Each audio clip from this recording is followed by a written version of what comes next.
आपण पाहताय IB7 news, आवाज नव्या युगाची। शेगाव तालुक्यात जिल्हा परिषदची गटसंख्या कायम ठेवा, वंचित बहुजन आघाडीचे ॲडव्होकेट इखारे यांची मागणी। शेगाव तालुक्यात जिल्हा परिषदेचे एकूण 3 गट आहेत, परंतु रोकडिया नगर हे ग्रामीण हद्दीतून शेगाव शहराच्या हद्दीत समाविष्ट झाल्याचे कारण समोर करून जिल्हा परिषदेचा एक गट कमी करण्यात आल्याची अधिसूचना जाहीर झाल्याने वंचित बहुजन आघाडीच्या वतीने लोकसंख्या कमी झालेली नसून उलट वाढली आहे। त्यामुळे शेगाव तालुक्यात असलेली जिल्हा परिषदची गटसंख्या कायम ठेवण्यात यावी अशी मागणी जिल्हा महासचिव ॲडव्होकेट अनिल इखारे यांच्या नेतृत्वाखाली 8 जुलै रोजी तहसीलदारमार्फत निवडणूक विभागाकडे करण्यात आली। काय वकील साहेब, आता येणाऱ्या जे काही जिल्हा परिषद पंचायत समितीच्या आणि नगरपालिकेच्या निवडणुका आहेत, या संदर्भात महाराष्ट्रामध्ये काही बदल करण्यात आले, या संदर्भात काय बोला? या ठिकाणी बुलढाणा जिल्ह्यात पूर्वीला 3 जिल्हा परिषद गट होते, ते आज रोजी 2 करण्यात आलेले आहेत। परंतु 12 जुलै 2025चे अधिसूचनेनुसार त्या अधिसूचनेमध्ये नमूद केलेलं आहे की 2011च्या लोकसंख्येच्या जनगणनेनुसार या ठिकाणी जिल्हा परिषद गटाची निर्मिती होत असते। 2011चे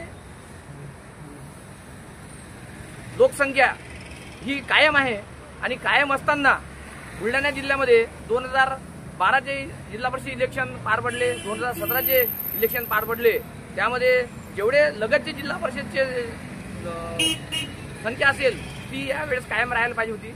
परंतु यावेळेस 60 जिल्हा परिषद सर्कल असताना 61 केल्या, शेगाव तालुक्याची 1 कमी केली। यामध्ये प्रमुख कारण मेहकरमध्ये 1 जिल्हा परिषद सर्कल वाढवली आणि मोताड्यामध्ये 1 जिल्हा परिषद सरकार या ठिकाणी वाढवलेली आहे, परंतु शेगाव तालुक्यामध्ये 1 कमी केलेली आहे। त्यामध्ये प्रमुख कारण त्यांनी असं दिलेलं आहे की रोकड्यानगर ग्रामपंचायतची लोकसंख्या 8000ने कमी झाली, त्याच्यामुळे इतकी 1 जिल्हा परिषद सर्कल कमी केली।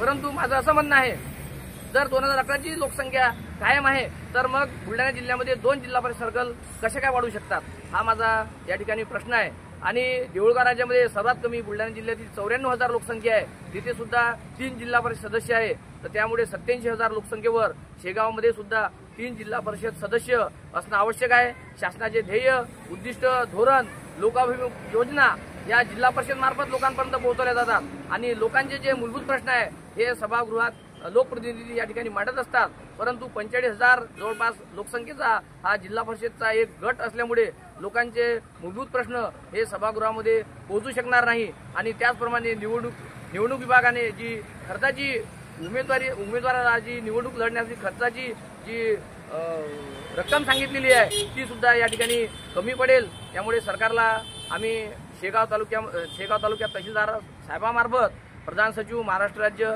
ग्रामविकास मंत्रालय, तसेच निवडणूक आयुक्त आणि जिल्हाधिकारी यांना आम्ही निवेदन या संदर्भात दिलेलं आहे आणि आशा करतो की ते शेगाव तालुक्याची पूर्वीप्रमाणे जिल्हा परिषद सदस्यांची संख्या ही कायम करावी।